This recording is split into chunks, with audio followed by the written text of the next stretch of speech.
Welcome to Azur Lane Meta.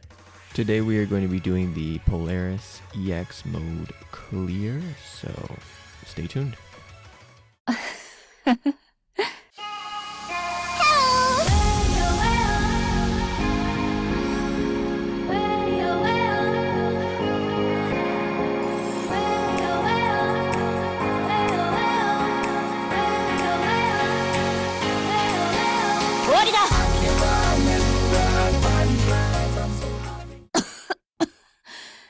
Alright, so guys, when you finish the event and you get all of the event done, you'll get to go to the SP Encore stage, which you can do once a day. It gives you 800 points. I've already done it for today. And then you can move over to the EX stages. So, I have already done this EX stage, but we're going to go for a high score. I just put in my standard like PvP fleet and cleared it like when I got it.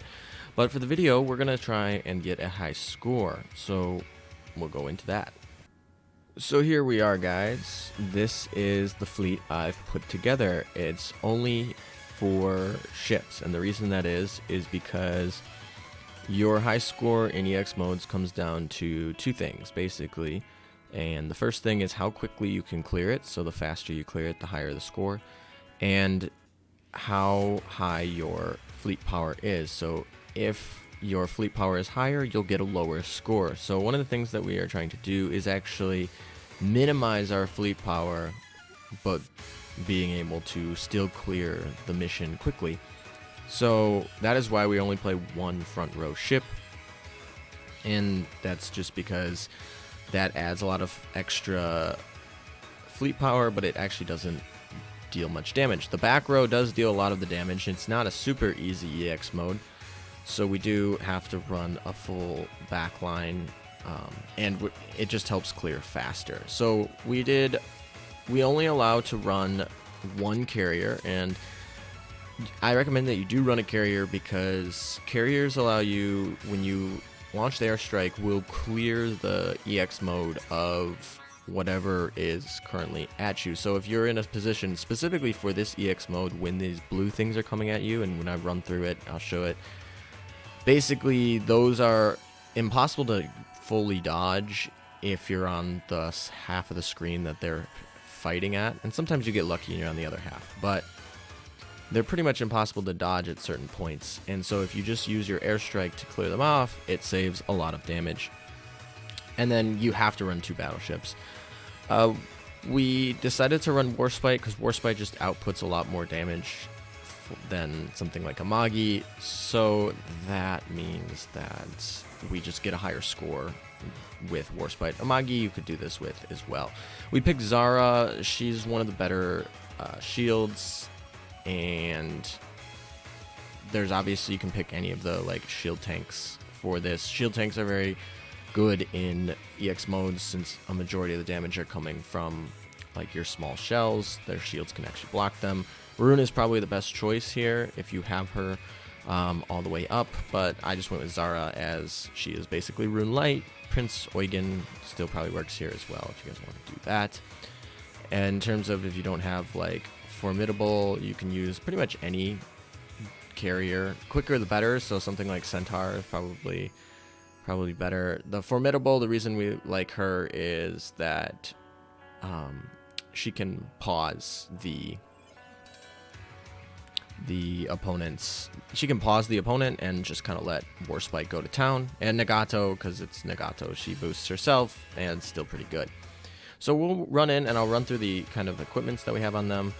Alright guys, so here's basically what I did with Warspite. As I took her typical build that I use, and I took off the AA enhancement and the auxiliary gun, because there are going to be no ships that are going to be, you're going to need to be firing on the auxiliary gun. So that just adds 45 firepower, which is not a significant amount, but it will add a lot to the fleet power. And then the AA gun, same thing. You're not firing. They don't have any planes in this EX mode, so you don't need it at all. And then the auxiliaries, we're sticking pretty much straight for accuracy and crit rate and firepower. No evasion. We don't care about that. And then our main gun, we went with full-on damage. You could also do an AP gun for this mode as well. All right, here we are with Nagato. So we ended up picking up the PR2 research gun, and so that's probably Nagato's best gun that we have. So I'm using that on her. I once again take off the auxiliary gun because it's not useful. I am keeping the AA gun on, which will lower my ultimate score, but I think Nagato has a low enough hit stat and luck where that extra hit coming from the AA gun is worth it, whereas Warspite probably doesn't need it, so I took it off for Warspite. And then of course same deal with the auxiliaries, going for firepower and just damage. So here we are with Formidable, our plane. So we are taking off the fighter because the fighter just has two 500-pound bombs, and while it will probably decrease the load time a little bit by bringing down that average launch strike, it's not worth the extra points, and the aviation is once again pretty marginal. We're going to be going with the Ryusei for our torpedo bomber. These are the homing torpedoes, basically. These torpedoes miss a lot in non-stationary targets, but two things is Formidable obviously is going to pause the boss for about 2 seconds or so, and that's not a huge amount of time. The boss will start moving before those torpedoes get there, but it will be slowed down, so you still have a higher chance of hitting it. And the boss is not very mobile even in this EX mode, so I still think that you're gonna be actually getting a more effective damage out of these, even though Barracuda arguably puts out more damage. So really, you have to assess which plane is going to put out more effective damage.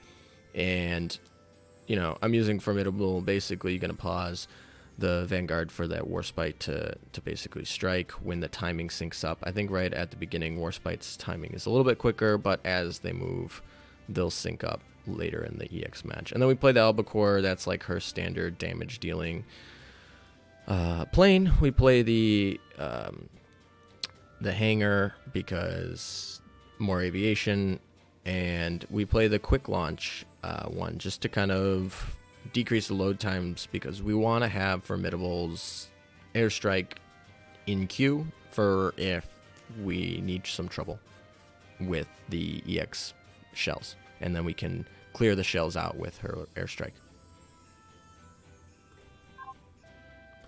Alright guys, so here is our only Vanguard ship, and she has a decent shield, basically this skill, which is what we're going to be focusing on to help her survive for a long time.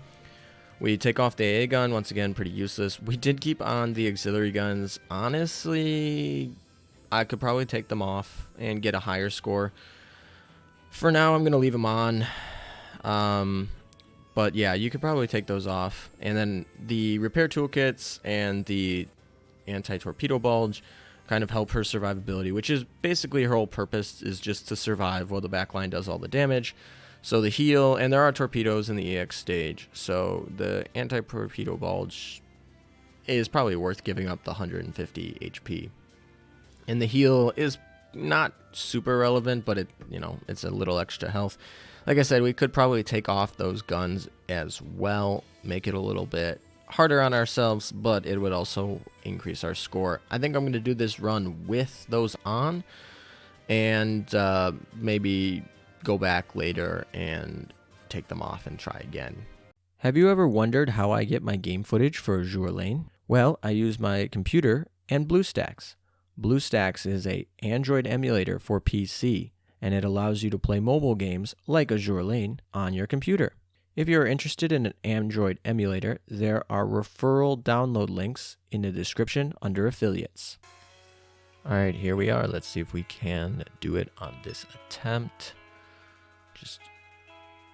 We're going to not be doing auto combat. Maybe in the future we can do an auto combat section for this EX mode, but I don't think I have all the timing for that to work perfectly as of right now. Here we go, and just straight to the boss. 100 health, level 120. Those little balls are not gonna do much damage, so don't really worry about them. The music notes do damage, and those blue AP shells that come and basically fill the whole screen there, those are the most dangerous part of this mode. See, Warspite has the that extra barrage that really helps. That yellow combination there is actually fairly easy to manually dodge, so shouldn't worry about it. Sometimes you have to like run through it instead of off to the side, but it does deal some damage, so you do actually want to dodge it, but it shouldn't be that difficult.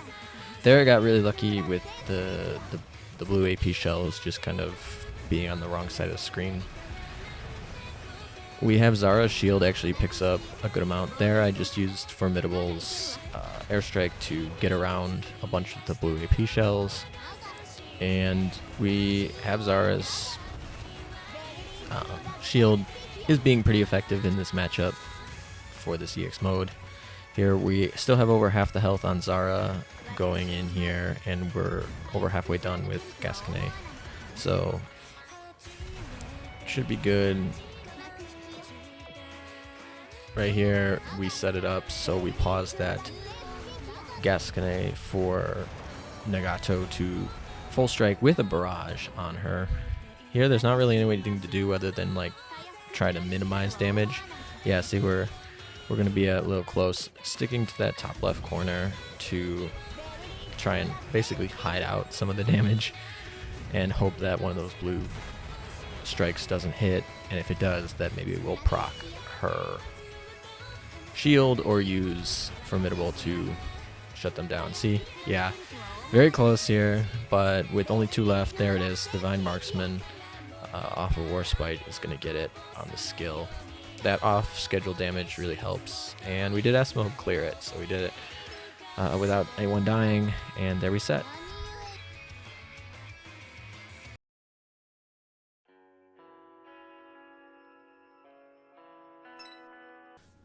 Alright, this is a little bit later after the rankings have updated, and we ended up ranking 25, so, you know, there is room for improvement, and yeah, so we sit here at 25, we have some room for improvement. I'm hoping I could probably get maybe a score of 5,000, realistically, if I take off some of the, like, Zara's guns, and maybe I could get away with Nagato not having that AA hit gun and something like that. So pretty good, and you know, congratulations to all these other people who made the 5,000 mark. Yeah, these people are probably hackers, honestly. These like top people, like low level, don't play PvP. Their scores are absurdly high. Like I know these people, these are like frequent toppers at the top of this server. So I know these people are legit. So congrats to them. These people are probably going to get banned on the naughty lists. Alright guys, thank you for watching. I hope you guys enjoyed this. It was more, I don't know if I'm going to put this as a fleet building video or a tutorial. It was a little bit of both, probably more a fleet building video, because you know, we didn't go through all the aspects of the EX mode, and EX modes kind of change each one as you have different bosses, you know, and one EX mode might have a light armor boss or a heavy armor boss, and the patterns are always different. So this was just kind of running through what this events are. If you haven't done this event, you still have time to do the EX mode for this event before it clears out. Get yourself on the leaderboard. So thank you guys for watching, and until next time.